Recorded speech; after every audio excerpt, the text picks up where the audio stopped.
Good morning friends. তো আজকে সকাল সকাল আমরা বেরিয়ে পড়েছিলাম এক নতুন যাত্রার উদ্দেশ্যে, কিন্তু রাস্তায় যে আমাদের কাছে এরকমভাবে কুয়াশা আমাদের রাস্তা আটকাবে সেই সম্বন্ধে আমরা ছিলাম না একেবারেই অবগত। যতক্ষণ পর্যন্ত কল্যাণী এক্সপ্রেস হইতে উঠেছি ততক্ষণ পর্যন্ত রাস্তা মোটামুটি ভালোই ছিল, কিন্তু কল্যাণী এক্সপ্রেস হইতে উঠতে যেন গাড়ি ঠিকভাবে দেখে উঠতে পারছি না। আর কোথায় যাচ্ছি সেটা তো নিশ্চয়ই আমাদের টাইটেল দেখে বুঝে গেছেন। তো অগত্যা আমরা হালি শহরের কাছে দাঁড়িয়ে গেলাম প্রায় 1 ঘন্টা মতো। ইচ্ছে ছিল সকাল সকাল পৌঁছে যাব আমাদের ডেস্টিনেশনে।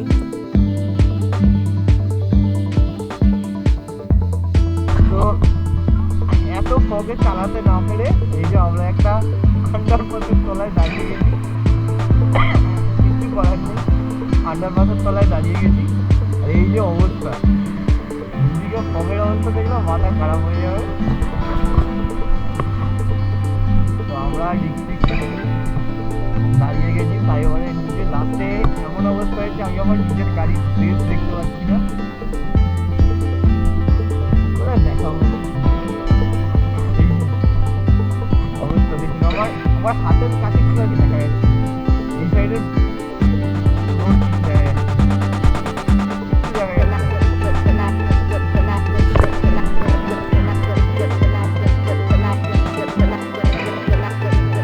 অবশেষে দাঁড়িয়ে থেকে সময় নষ্ট না করে 6:30 নাগাদ আমরা শুরু করলাম আমাদের আবার যাত্রা। মনে হয়েছিল যে কুয়াশা কেটে গেছে, এবার আমরা যেতে পারব, কিন্তু রাস্তায় উঠতেই আবার সেই বিভীষিকা। অগত্যা সেই বিভীষিকার মধ্যেই দাঁড়িয়ে দাঁড়িয়ে এগিয়ে চললাম। এই মুহূর্তে আমরা ক্রস করছি কল্যাণী ব্রিজ। কল্যাণী ব্রিজের ওপর ভিডিওটা দেওয়ার এই ব্যাপার যে মাঝামাঝি গিয়ে কল্যাণী ব্রিজের আমরা কিছুই যেন ঠাওর করতে পারছি না, কোনটা যে ব্রিজ আর কোনটা যে নদী কিছুই বোঝা যাচ্ছে না। তার মধ্যে আস্তে আস্তে চলতে থাকলো ট্রাফিক, আর তার সাথেই আমরা থাকলাম এগোতে। এই কুয়াশা ভরা রাস্তায় সব থেকে বিপজ্জনক হলো টোটোদের যাতায়াত। না দেখা যায় তাদের, আর না থাকে কোনো সাউন্ড, আর চলে অদ্ভুত এক স্পিডে।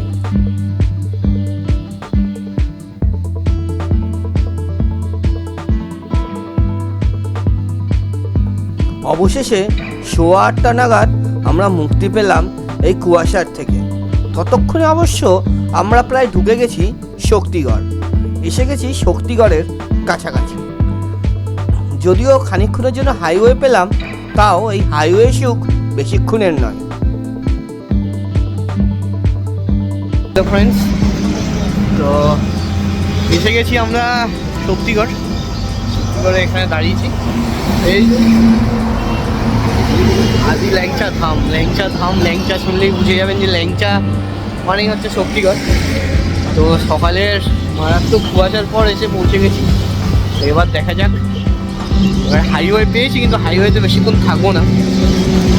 আর এই যে আজকে বাহন, আজকে আমার টিকার কি আসেনি, আজকে এসছে আমার অ্যাভেঞ্জার। দুটোকেই তো চালাতে হবে না, দুটোকেই তো চালাতে হবে, তাই আজকে অ্যাভেঞ্জার।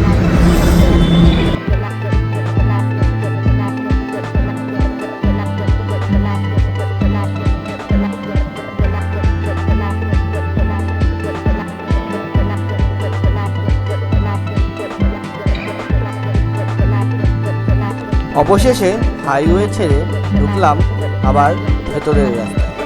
এইরকম সরু রাস্তা দিয়েই যেতে হবে আমাদের পুরুলিয়া।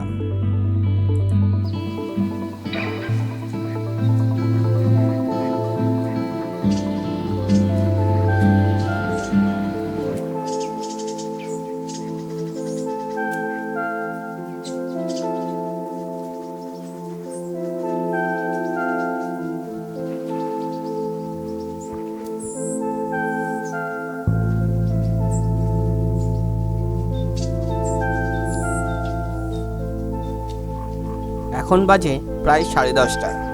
এখন সেই শহুরে ভিড়ভাট্টা ছেড়ে প্রবেশ করছি ধীরে ধীরে গ্রামে।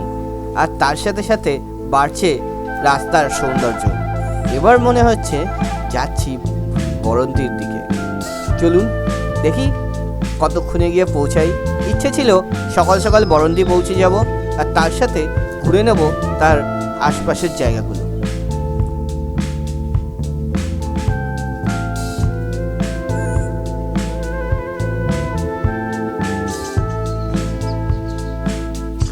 কলকাতা থেকে বরন্তির দূরত্ব প্রায় 180 কিলোমিটার। যেতে সময় লাগে প্রায় 4 থেকে 5 ঘন্টা। পুরুলিয়া ঘুরতে গেলে এখানে মূলত দুটো ঘোরার জায়গা রয়েছে। একটা হচ্ছে অযোধ্যা পাহাড় সংলগ্ন এলাকা, আর আরেকটা রয়েছে গড় পঞ্চকোট সংলগ্ন এলাকা। বরন্তি লেক এবং বরন্তি গ্রাম এটা গড় পঞ্চকোট এলাকার মধ্যেই পড়ে।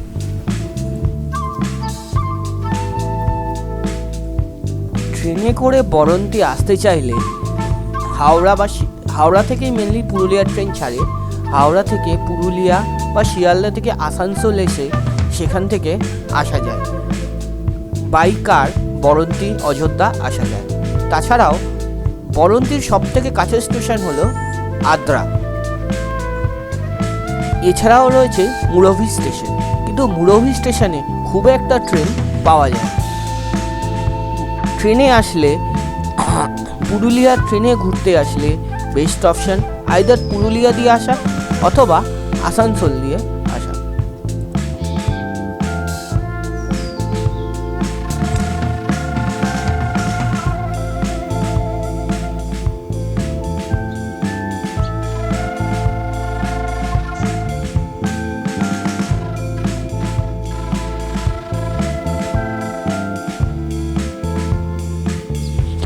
দেখতে দেখতে আমরা পৌঁছে গেলাম আমাদের গন্তব্য বরন্তির কাছে।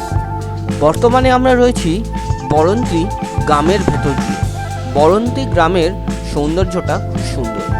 দোচালা ঘর এবং ঘরে বিভিন্ন রকম কারুকার্য। অনেকেই বরন্তি লেকে থাকলে দেখতে আসে এই বরন্তি গ্রাম।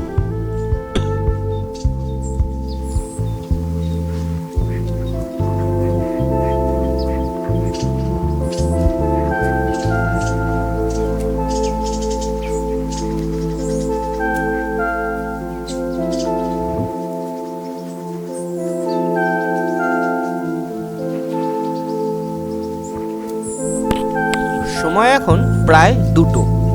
আমরা পৌঁছে গেলাম আমাদের গন্তব্য, আজকের গন্তব্য বরন্তি লেকের কাছে অ্যালোরিও দা বরন্তি নামক রিসর্টে। আজকে আমাদের রাত্রি যাপন এই রিসর্টে।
যে রিসর্টে আছি তার